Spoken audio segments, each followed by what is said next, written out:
President Donald Trump's administration released a new batch of documents about John F. Kennedy's assassination Friday that included a secret FBI analysis that portrayed civil rights leader Martin Luther King Jr. in a harshly negative light.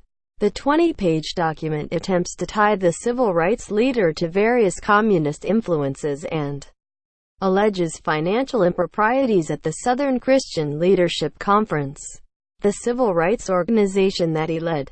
The document also contains insinuations and assertions about King's personal life, including extramarital affairs and other sexual improprieties that would have been deeply embarrassing to King at the time. It's not clear whether the authors of the document verified any of the information.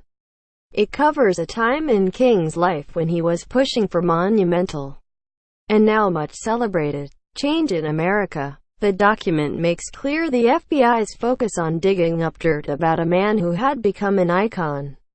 It has been hidden for nearly 50 years in intelligence agencies' files about Kennedy's assassination. Even though it makes no mention of Kennedy, Trump has said he will release all of the documents associated with Kennedy's assassination.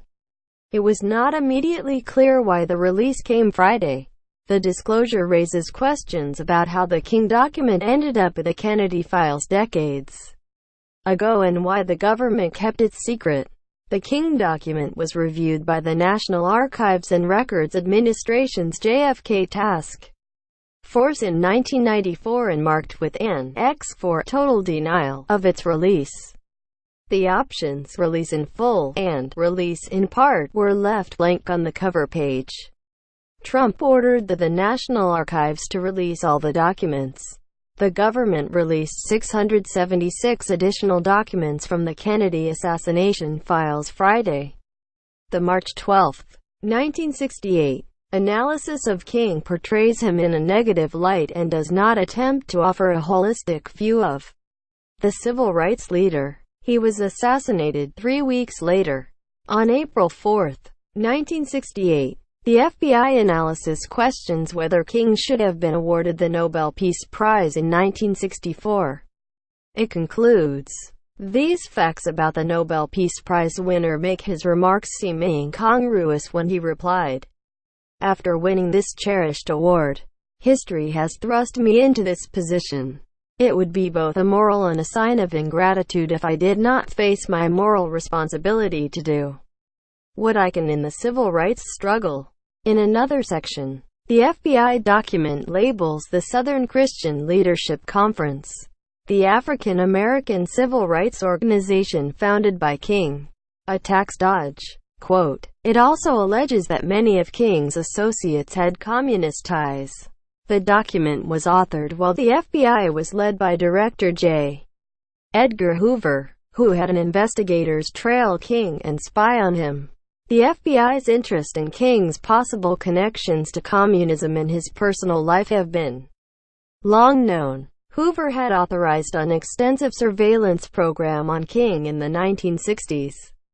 It was part of the FBI's larger domestic counterintelligence program, which was the subject of great criticism in hindsight and resulted in many reforms. Claiborne Carson, the director of the Martin Luther King Jr. Research and Education Institute and a Stanford University history professor, cast doubt on the allegations in the newly released document in an interview with CNN's Anderson Cooper on Friday night. "When we look closely at this, what we see is that there is a person who is trying his best to damage Martin Luther King's reputation," Carson said, referring to Hoover. In 1964, a package containing tapes and a letter to King was delivered to his house and opened by his wife, Coretta Scott King. The letter appeared to urge King to commit suicide. It included the line, "There is only one thing left for you to do.